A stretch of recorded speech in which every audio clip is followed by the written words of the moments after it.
Welcome to the Maserati MC20. With its dreamy proportions, scissor doors and peak inside engine bay, it has the looks, drama and desirability of a proper supercar. Its all-new Nettuno V6 delivers the speed and excitement, while the carbon tub and cutting-edge chassis tech means it handles and drives with all the brilliance of anything a Ferrari, Lamborghini or Porsche cares to throw at it. But more importantly than any of this is that the MC20 is proof that Maserati is back.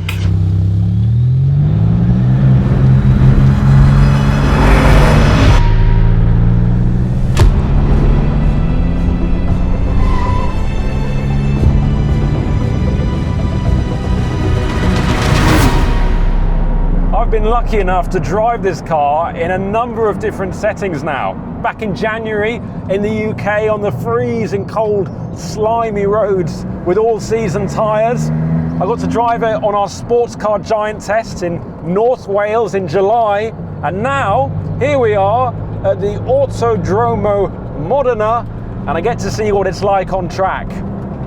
And actually, everywhere I've driven it, it's been brilliant. Utterly brilliant. I love how it's always on your side, always willing to do exactly what you want it to. The grip, the balance, the sheer speed. It takes less than 3 seconds to get to 62 miles an hour. And then, when you want to settle down and drive home again, it's no harder to pilot than a Fiat Croma. It's got so much depth to its ability. Maserati has properly nailed it. And about time too. The 21st century started off promisingly for Maserati with the reinvented Quattroporte and the MC12. And since then there's been the Levante, and the Ghibli, and the Gran Turismo, all good cars. But none have quite captured the glory days of Maserati from the past. None of them have been the kind of car you look back on in 50 years' time and think, yeah, that was one of the all-time greats. No, for that, we need to take a trip back in time to this.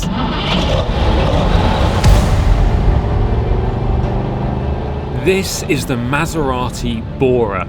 And not only is it one of the finest cars to ever wear the Trident badge, it's also one of the best ever made. And you don't get to say that very often.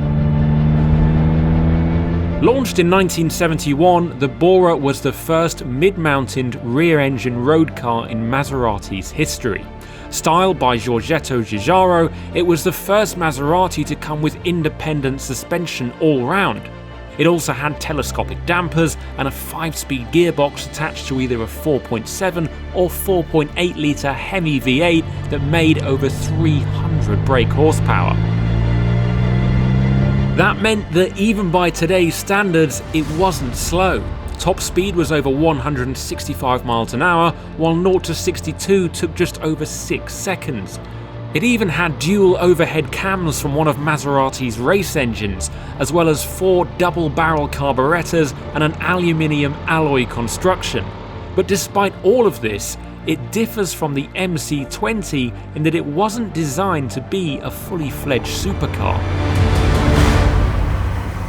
Climbing the Bora's cabin and its GT credentials are obvious. Not only have you got these plush leather seats and a fairly practical boot, there's also aircon, apparently, and hydraulically adjustable seats and pedal box, which is a nod to Citroen's ownership of Maserati at the time.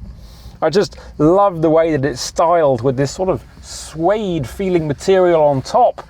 You've got that Bora nameplate in front of the passenger, and the way that the center console is tilted towards the driver with all of these dials. It feels like some kind of military plane, but it's just one of the coolest things to sit in and look out of. I mean, I feel like a movie star. In reality, anyone would. The Bora had the presence and star quality to match anything of the time, what with its radical yet elegant looks and near perfect proportions. It had the driving experience to match too. Back in the early 1970s, one of our car magazine road testers said that, while not perfect, the Bora was one of the finest fast cars ever built, and the most desirable one with which to undertake a continental road trip at speed. High praise indeed, but how does that translate into 2022?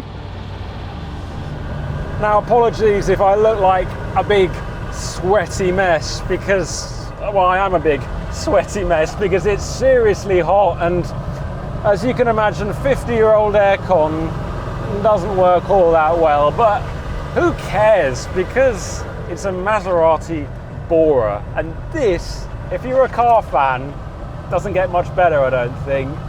I mean, driving it now, we're being gentle obviously, you can still hear that wonderful engine and feel the power that's within it, even though, as I said, I'm not pushing it at all.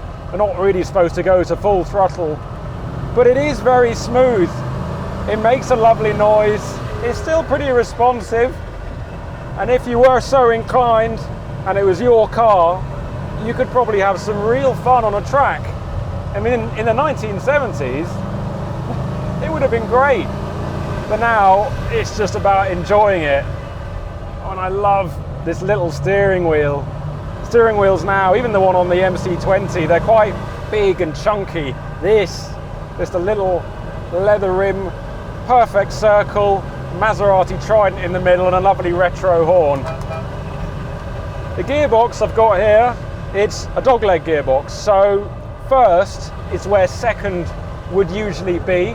So that takes a bit of getting used to. It's fine on track, but on the road when you're going to put it into first all the time. But once it's in gear, really smooth and actually pretty easy to drive. The clutch and the brake and the accelerator, they're all obviously offset over to the right hand side, as you get with cars from this era. And I can't really do a heel and toe on down changes, because if I try and do that, my knee bashes into the steering wheel. But you know, small issues. What's giving me more concern at the moment are the hydraulic brakes in this car, because I get the feeling they're probably quite, you know, decent for 1970s brakes if you can get all the stopping power out of them, but you can't. You've got a really stiff pedal, but the difference between having it brake normally and lock up, tiny, absolutely tiny. So you'll go into a corner and you'll think, yeah, I've got just enough braking pressure on. You push it a little bit further, no, that's it, and then it locks up. I've driven cars from the 1940s and they've had bad brakes, but at least they've been consistent. You know where you stand. With these, I mean, if someone pulled out in front of me on the road and I had to put the brakes on in a hurry, I don't fancy my chances. So I'm pleased that we're on track. But driving this now, even though by the standards of today, it wasn't perfect, and by today's standards, it's heavily flawed, you can't help but see and feel and hear all the best things that Maserati has given the automotive world. For whatever reason, the brilliant Bora didn't sell, and it wasn't obvious until years later that it marked the final model in Maserati's golden age. Ahead of its time, or simply overlooked, it failed to capture the buyer's imagination in a way that it really should have done. Either way, Maserati's future model lineup is broad and ambitious. Sports cars, supercars, EVs and SUVs, there's something for everyone. And while cold hard numbers are more important to the brand's future than ever, let's just hope that cars like the Bora can still shape the future 50 years on.